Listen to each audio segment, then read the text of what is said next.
Hello and welcome to this very first episode of Pat's Procrastination, brought to you by patspropaganda.com on their YouTube channel with Chudders and Clazzy Clare. Yes, this is the pilot episode, so please be kind to us, folks. This is to replace my written game recap. We thought we'd try and mix it up for the regular season and bring you a more casual, visual show. Now, you may prefer visual. Are we doing like sign language then? Are we?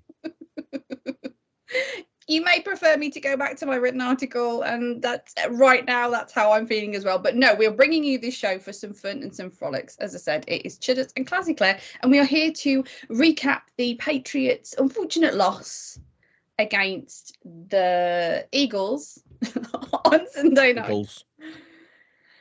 Chudders, how are you?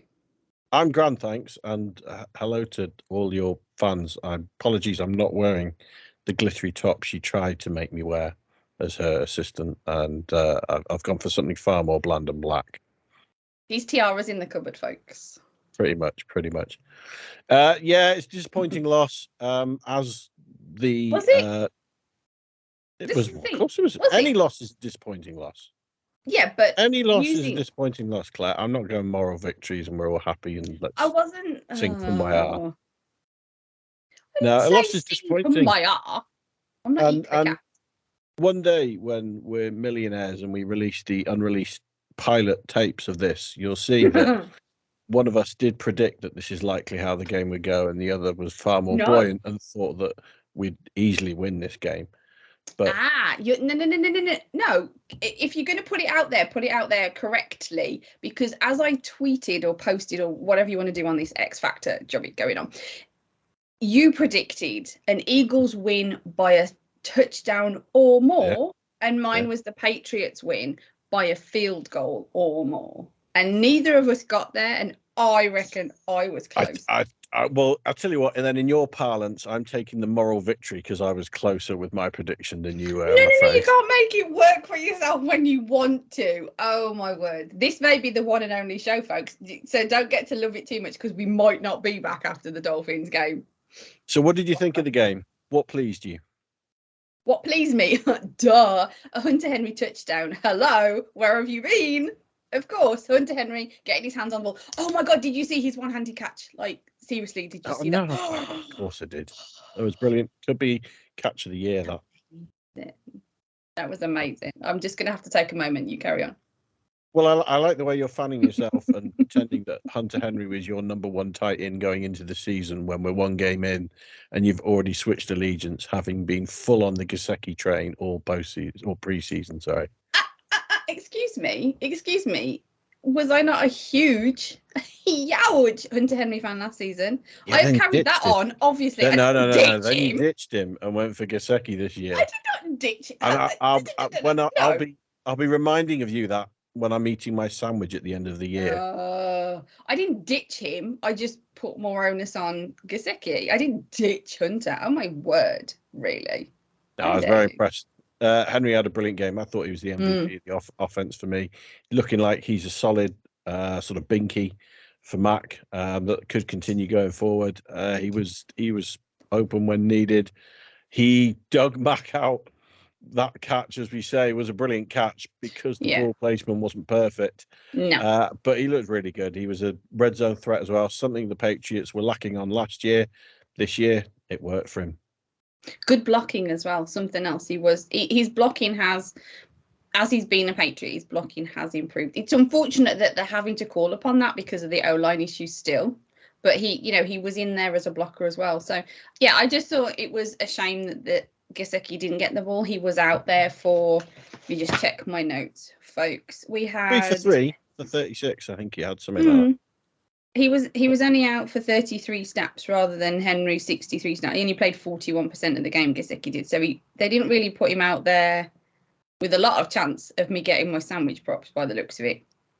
I reckon I'm sure that was the reason as well. Bill was totally on my side of it. He's doing his best. Yeah, because we fell out with the Izzo thing. Me and Bill just don't get on the Izzo thing. So he's probably going to be on your side. So Are we going to do like the goods and the bads again? Like Yeah, well, I'll pick up on what you were saying there about his blocking.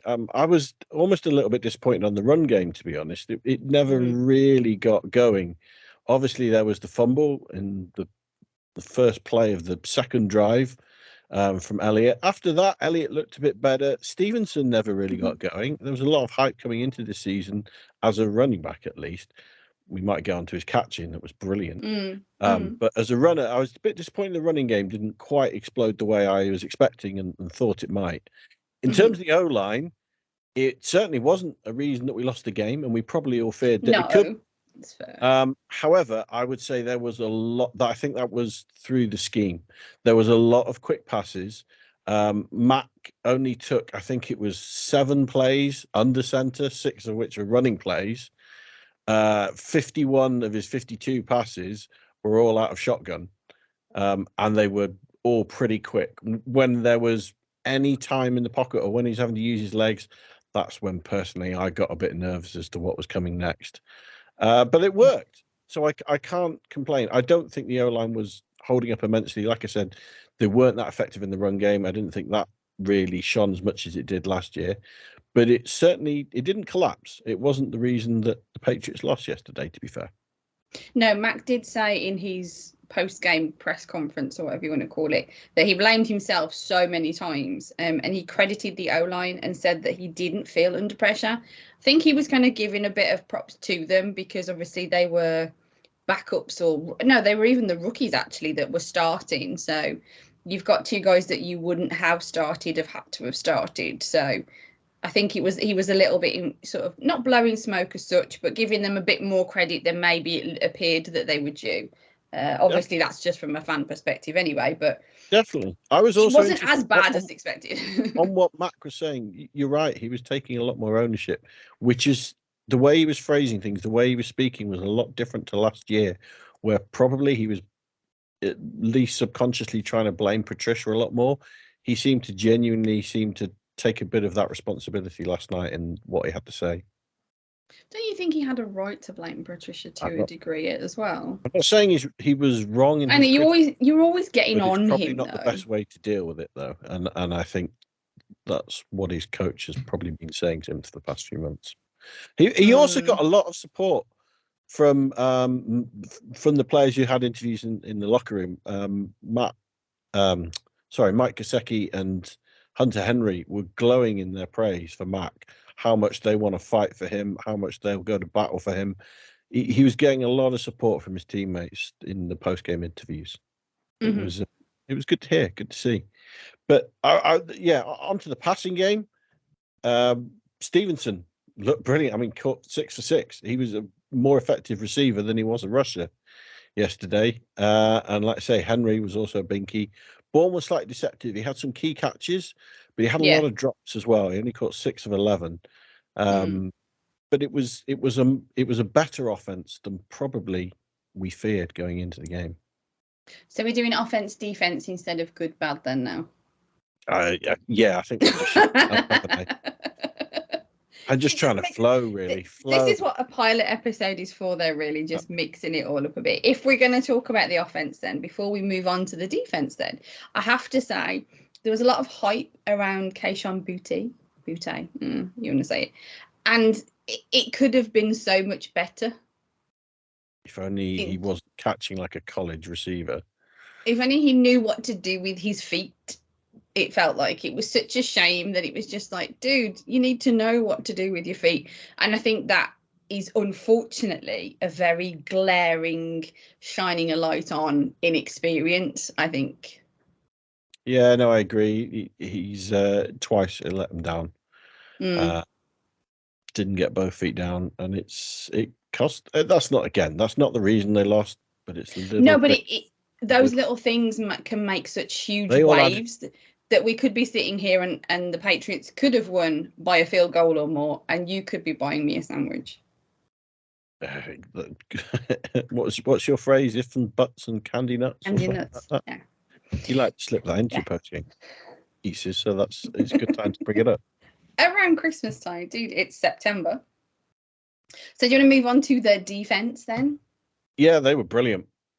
All levels. I thought the new players, the rookies, the experience, I've got very, very little criticism. The only criticism I have was they shot themselves in the foot, particularly that first drive, where Wise was offside when it would have been a sack, third down and long after that, and they went down and kicked a field goal. It was disappointing, but that was about as much real criticism as I can give. I think after that they were brilliant. They really showed a lot of promise.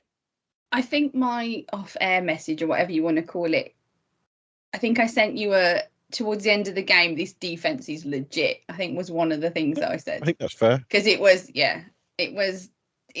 was enjoyable to watch that defense, because obviously the start of the game with the offense was not fun. Then they had the momentum when they had the Hunter catch, and then it seemed to really start to build through a little bit more.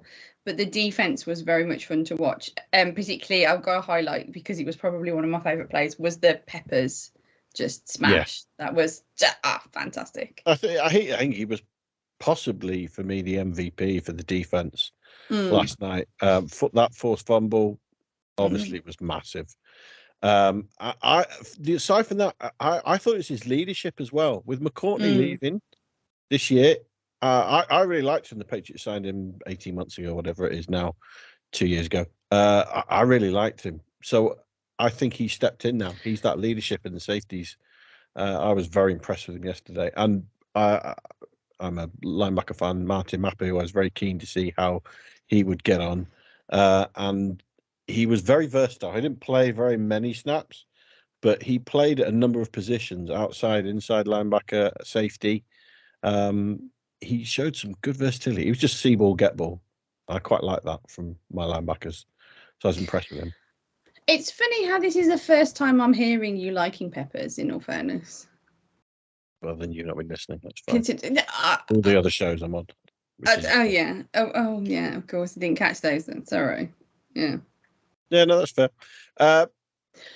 Gonzalez with his sack. Wow. Wasn't expecting that, to be honest.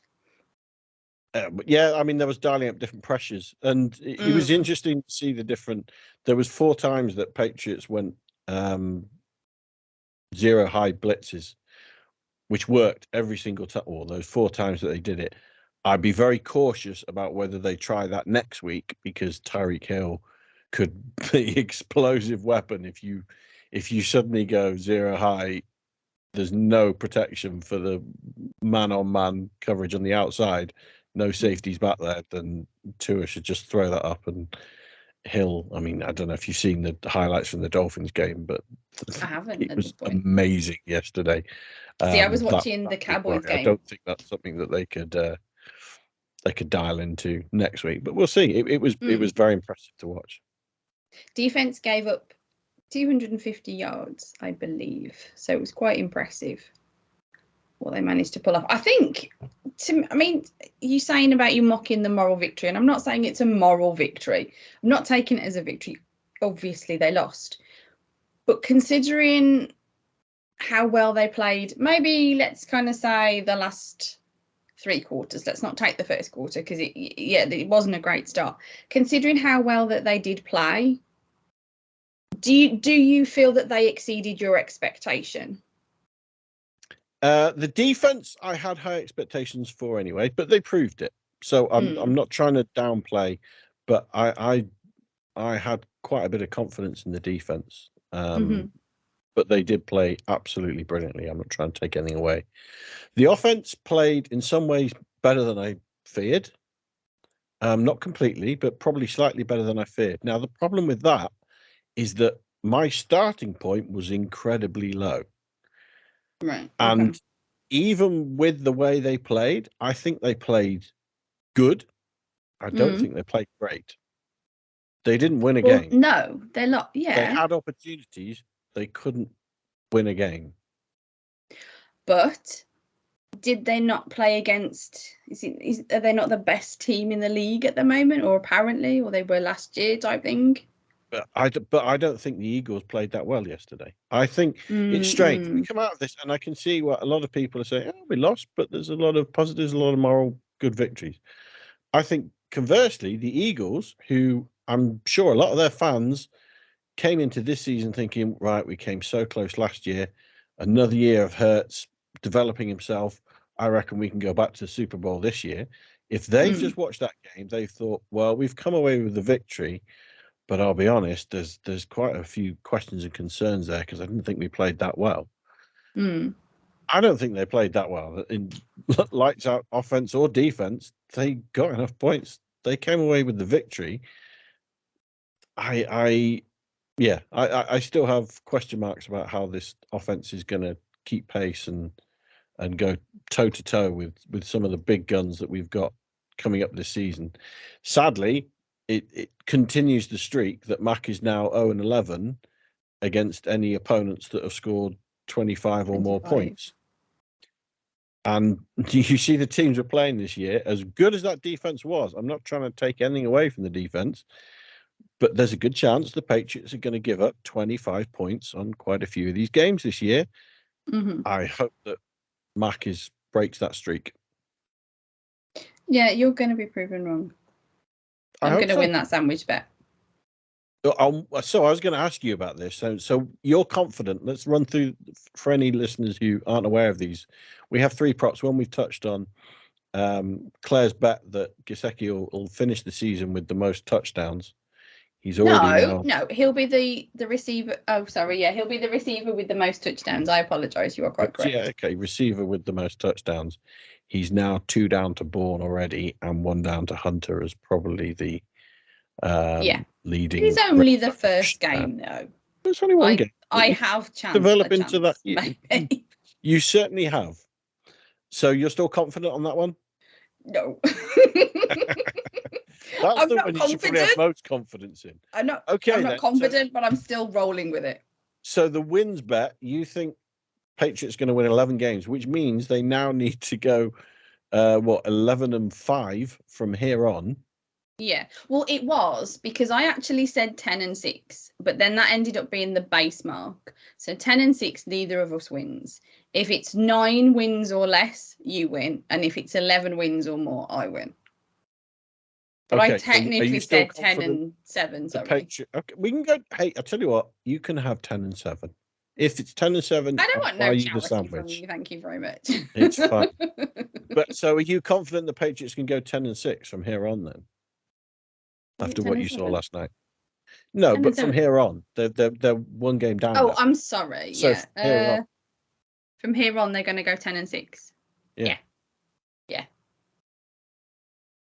Good time to hide behind that mug, I think. And so then third one, obviously we touched on it. Miami had a brilliant win away at the Chargers last night. Tonight, as we record this, is going to be Bills Jets, so we don't know how that's going to play out. No. Are you still confident the Patriots are going to finish second in this division? Yes. So for anybody that doesn't know, the bet was if the Patriots finish second, Chudders has to buy me a sandwich. And if they finish 4th, I have to buy Chudders a sandwich. Any other positions, the bet's null and void. The sandwich null and void. No. If they finish first, you can have a sandwich for that because that's second or first. It's if they finish third, yeah, it's fine. Null and void. It's fine. I said second, you said 4th. It was. Let's be specific about this. I'm going to let you have first. If the Patriots finish first, you were right to have confidence in them in the division. I was wrong. But we shall see. Yeah. Well, if that's the case, then I want a sandwich and a dessert then. Any more notes you have on the game, Claire? No, I really think we touched upon it because I think it wasn't. I think we touched upon the best bits really that people are going to want to talk about, the talking points that people want to go into. That's true. The only other notes I had was I thought the punting was good. I thought Barringer did well. No. Oh yeah, how dare you steal that from me? Which I just gave you the option, and you. I didn't. And there were no field goal attempts when obviously I think a lot of people were expecting Bill to in that 4th quarter. Does that mean he's not got confidence? No. I hope not. Was it just situational? Do you really think it's the best? I'm intrigued. I'm throwing out conspiracy theory everything. Oh, why not? Not everything. This is my daily life. This is what I have to deal with all the time. And then discipline.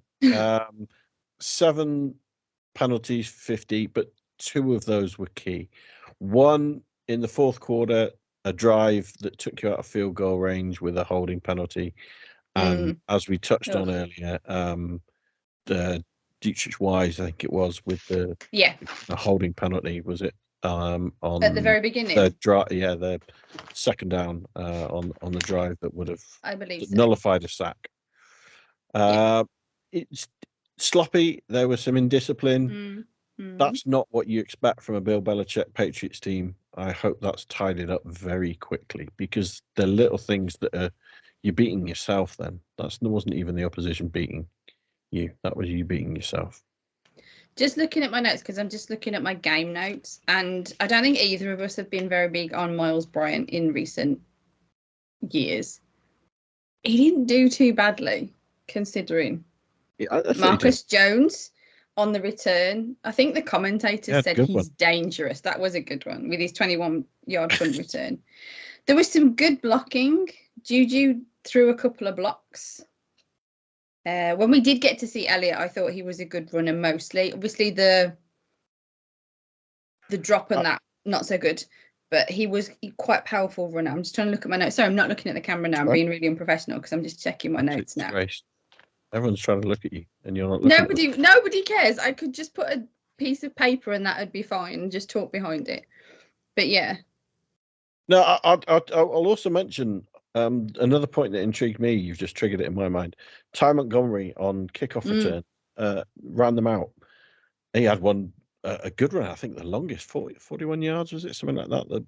One of his longest he's ever had. I was intrigued that Bill even bothered running any out with the new rules, and I'm sure that the Pats fans who are watching, listening to this, are aware of the new rules. If you're not, if you take a knee anywhere now, it doesn't have to be in the end zone, but as long as it's within 25, then you can just start from the 25-yard line. I assumed that's what the Patriots were going to do every time, unless it was maybe late in the game and they really needed a big play and were hoping for magic. So yeah, it was interesting that they did run them back. Oh my gosh, it's waving. It's getting very excited. Thank you. It's charming. That's because I found a note in my notes. So illiterate there. That in the last quarter, so in the fourth quarter, towards the very end, so it was about less than 4 minutes on the clock, I was really quite impressed.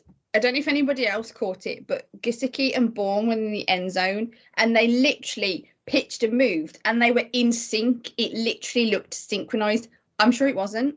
They moved at exactly the same time and about the same amount of space. It was really quite beautiful to watch. So if you go back to about the last 4 minutes of the game, you'll see that. I thought it was quite interesting. Somebody else might have noticed it, maybe not. We shall see. Maybe we'll find out next week if anybody writes into us. That I didn't write in. That's not one of my notes, I'll be honest with you. But not mine. Then Matt got 2 points, and then there was the penalty, and then I've got a little sad face, so not so good. Oh no. Is that your key? Is it sad face, happy face, green pen, red pen, something like that? No, there are little sad faces and little happy faces though during my notes. Are there more sad or more happy this week? This week there are more sad faces, I'm afraid. But I didn't do a happy face when Hunter got his catches, so it might be me lacking in my note taking. You're too excited to draw a happy face at that point. I have got Gesicki catch and yak, and then an exclamation mark. So that might count as a happy face in the last quarter, just over last minute. It didn't really do anything. It didn't create anything or go anywhere, but it was still exciting to see. So, and that you've now lured me into the one thing that I was keen to make sure on these shows is that Claire does get to sound off about tight ends, with that being her forte. We've pretty much covered it all. There's only one big note on tight ends that I've probably got, if you're not going to mention it. Is there anything else you did want to say about the tight endage? They utilised Brown, or he played a couple of snaps, but I'll admit I didn't really see him, so that might be on me. That was the one comment I was going to make, that it was Brown that gave up the holding penalty in the fourth quarter. Oh yeah, and they blamed Hunter. Yeah, but it was Brown when they moved out of field goal range. He might be dropped back to practice squad or something. Well, maybe Maybe he just might, like I said again in the unreleased tapes, it could be that he's inactive and maybe Sokol gets a call up if you're lucky. Yeah, that would be that'd be a big exciting for Sokol me. fan. Yeah. Definitely on that Sokol hype train. Definitely. So have you got your? I know you alluded to Peppers being your like sneaky MVP. So is he your?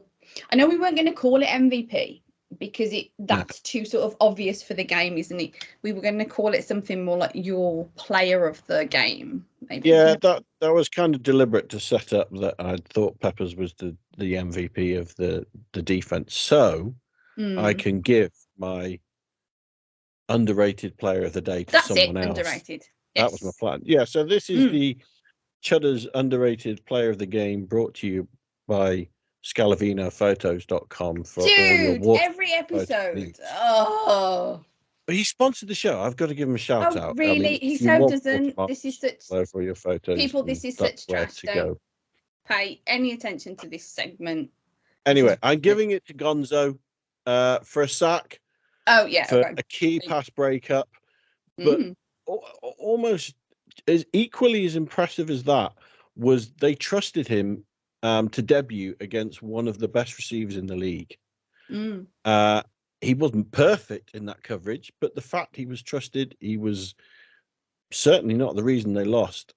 It was really impressive to see from a rookie first game. I was really impressed how he flew around the field, kept in his pocket pretty much the whole way, if not breaking up. It was really good to see. You can't quite say he's on an island. I'm not trying to say he's Revis or anything like that, but for a debut, it's a good. That's the corner we wanted. We wanted a number one corner, and I think we've got the makings of one. He's still got some development to do, but we've now got some. When we play Diggs or whoever you want to say, maybe not Tyreek Hill. I'm not sure the pace is the way you deal with that. But when we're going against the clear number one receiver, I think Gonzo is going to be the man from here on. So that's who I'm giving it to this week. Very good. Nice. Great stuff. Okay, that is going to be it for this first edition, this first episode, this game recap wrap up, brought to you by Pat's Propaganda YouTube channel, called Pat's Procrastination with Chudders and Clazzy Clare. We hope that you have enjoyed this. One moment. There is a game. Don't forget, introduce next game, of course, Dolphins at home, 8:20 Eastern time, or 1:20 in the morning if you're a Brit watching this. They've just come off a 36-34 win over the Chargers. But that's the next game on Sunday night. Are you confident, Claire? Because this is literally Monday, a few hours after the Patriots last played. We don't know what the injury reports are going to be like this week or anything. We got a long way to go. What's your ridiculously early prediction that I can hold you to next week? Pats win by a field goal or more. Are you going to play this same card every week? We shall see. You guys all need to tune in to find out. For the sake of it, I'm going to go Dolphins by a field goal. I think it's going to be really close, but I'm still not entirely sold on this Patriots offense. I think the defense will do well. Is it a home game? I think it is, isn't it? Yeah, it is. But Dolphins are looking good. I'm sticking with Chargers. The Chargers are good, and they've just gone into their place and stomped on them and beat them in a shootout. Meh. I'm not sure we can keep up with them in a shootout. Meh. My final comment on that matter. Meh. Go on then. You can close the show properly now, Claire.